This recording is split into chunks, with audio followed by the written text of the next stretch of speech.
when you do your service, do you ever have to use any equipment? Sometimes. When the people have availed themselves of the service, do they feel better? We hope so. Mentally? Perhaps. Perhaps. Is what you do, does it have anything to do with religion of any kind? Yes. Is your title Reverend? No. No. Oh, 4 down, 6 to go. Are you Arlene. rabbis? They are rabbis.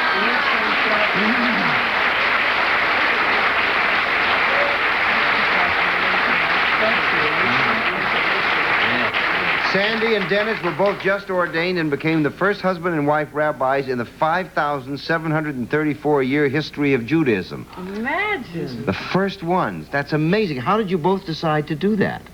Separately, we met at the rabbinical college. And were married while you were there or after you got After out? our first year. What did the congregation think of a woman like, Well, my congregation is very unique and is very accepting of a woman, but there are definitely congregations that would not hire a woman rabbi. That's amazing because it's such a male-oriented religion. It really is, in terms of, certainly in terms I of would say preaching. most Western religions are, yeah. It's really fascinating. Do you enjoy it? Very much.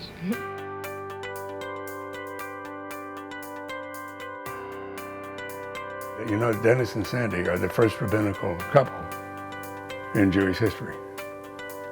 So they kind of break new ground.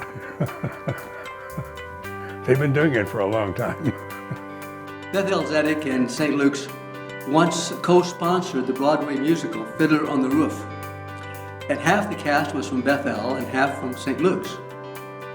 They wrote a cameo appearance for Dennis and Sandy as the first rabbinical clergy couple in the world.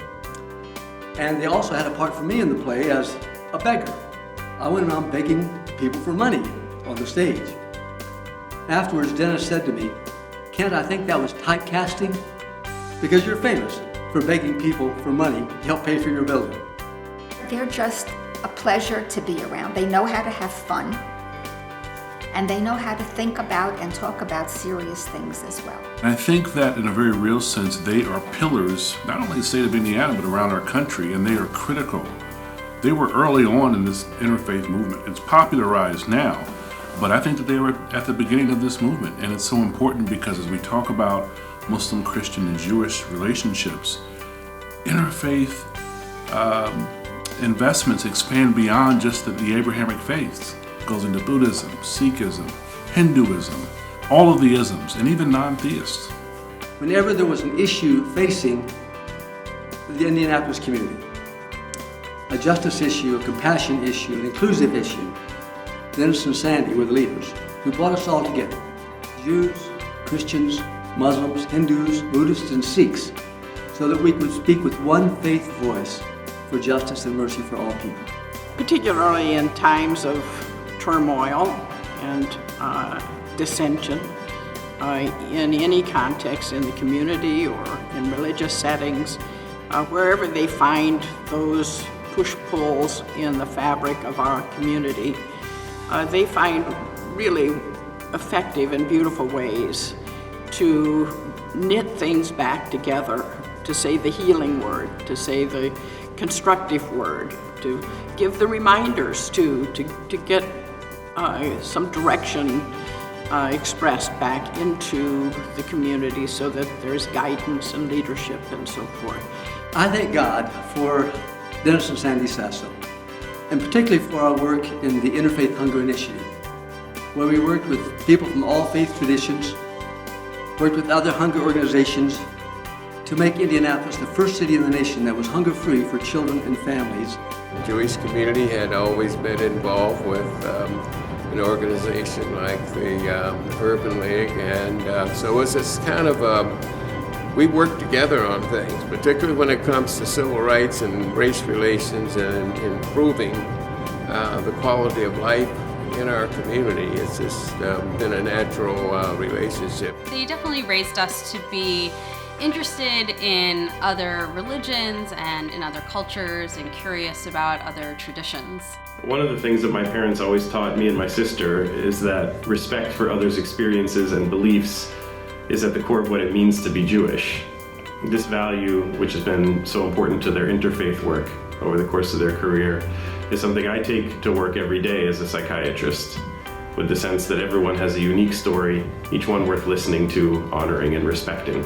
It is about community and connection and belonging together with others. They're particularly effective when we have times of difference among us, because they can reach beyond those differences. That's what an interfaith ambassador does. I'd like to congratulate them on receiving this award. I'm delighted for them. Nobody could be more deserving of it, that's for sure. And it is an honor well deserved. Congratulations, Sandy and Dennis, for being recipients of the 2018 Interfaith Ambassador of the Year Award. Richly deserved. My congratulations to the rabbis for receiving the Interfaith Ambassadors of the Year Award.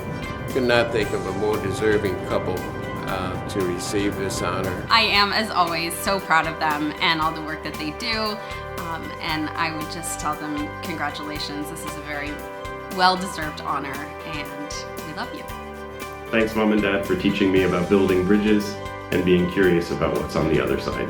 Mazel tov. Congratulations, Dennis and Sandy, for this wonderful honor in being chosen the Interfaith Ambassador of the Year. I can't think of any better way to capture all of the wonderful things that you have contributed to our community. I am delighted that Dennis and Sandy are being recognized tonight, and thank God for their sterling leadership in this community. God bless you all. To the great Sasso dynasty, congratulations on being the Interfaith Ambassadors of the Year, of the decade, of the century, quite frankly. Thank you for all your tremendous work. We love you. We appreciate you. God bless.